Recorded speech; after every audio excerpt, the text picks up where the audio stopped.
Cantique des Cantiques, chapitre 4. Que tu es belle, mon ami, que tu es belle.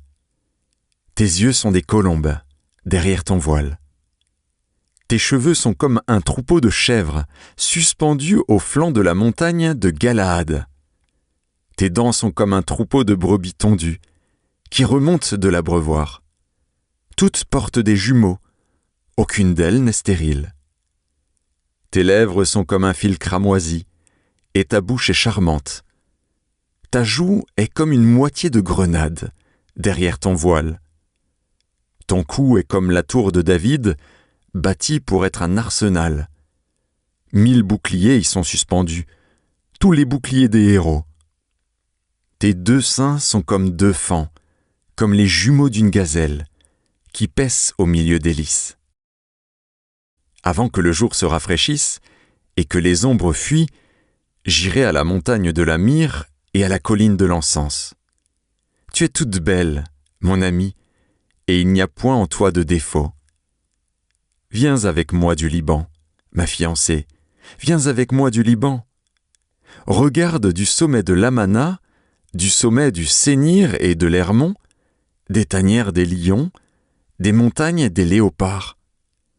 Tu me ravis le cœur, ma sœur, ma fiancée.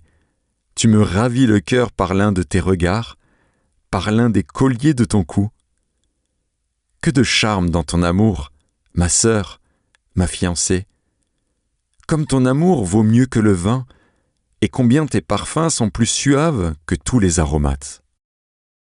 Tes lèvres distillent le miel, ma fiancée. Il y a sous ta langue du miel et du lait, et l'odeur de tes vêtements est comme l'odeur du Liban. Tu es un jardin fermé, ma sœur, ma fiancée, une source fermée, une fontaine scellée.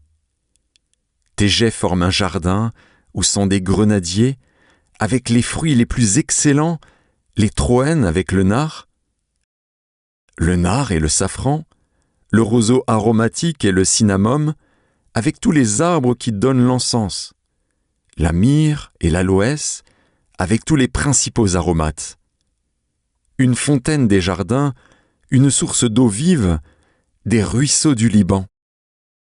Lève-toi, Aquilon, viens, autant, soufflez sur mon jardin, et que les parfums s'en exhalent.